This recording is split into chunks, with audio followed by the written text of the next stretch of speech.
मी doctor Dhairyavardhan Fundkar, प्रदेश उपाध्यक्ष वंचित बहुजन आघाडी।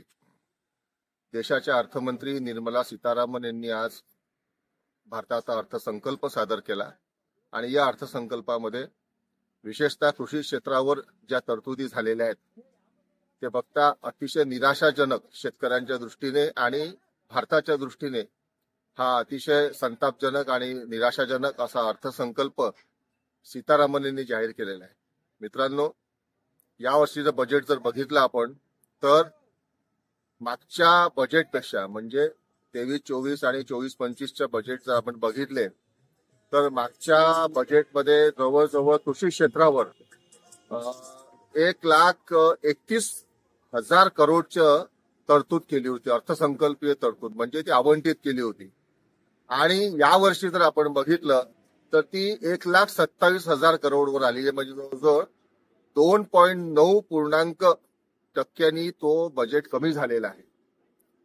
हा त्याला अलोकेशन ज्याला म्हणतो आपण की आवंटित केलाय कृषी खात्यासाठी, ही आकडेवारी आहे। आणि जर आपण असं बघितलं की कृषी खात्यावर खर्च किती केला तर मागच्या वर्षीच्या अर्थसंकल्पामध्ये जवळजवळ 118 करोड ची तरतूद केली होती। यावेळेला भारताच्या 135 करोड लोकांना, जिथे 80% लोक हे शेती आणि शेतीशी संबंधित इतर उद्योगांवर अवलंबून आहे, प्युअर शुद्ध शेतीवर जवळजवळ 60% इथली लोकसंख्या अवलंबून असताना या 60% लोकांसाठी फक्त 87 करोड रुपये खर्च झालेले आहेत। एवढ्या मोठ्या देशाला एक तर 118 कोटी फक्त खर्च केला आणि या वर्षी तर फक्त 87 करोड खर्च केला। यापेक्षा भ्रष्टाचाराचे आकडे बघितले ते जास्त आहेत। त्यामुळे शेतकऱ्यांच्या संदर्भात या सरकारची भूमिका ही अतिशय निराशाजनक आहे।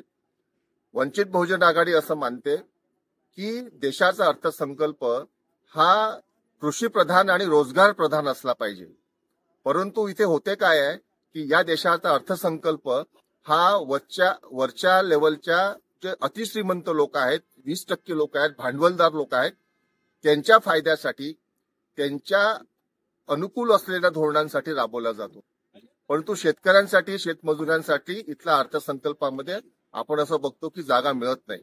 आणि म्हणून माझ्या दृष्टीने मला असं वाटते की कृषी खात्यावर कृषी क्षेत्रावर नुसतं आर्थिक तरतुदी करून उपयोग होणार नाही, तर कृषी क्षेत्रामध्ये धोरणात्मक बदल व्हायला पाहिजे।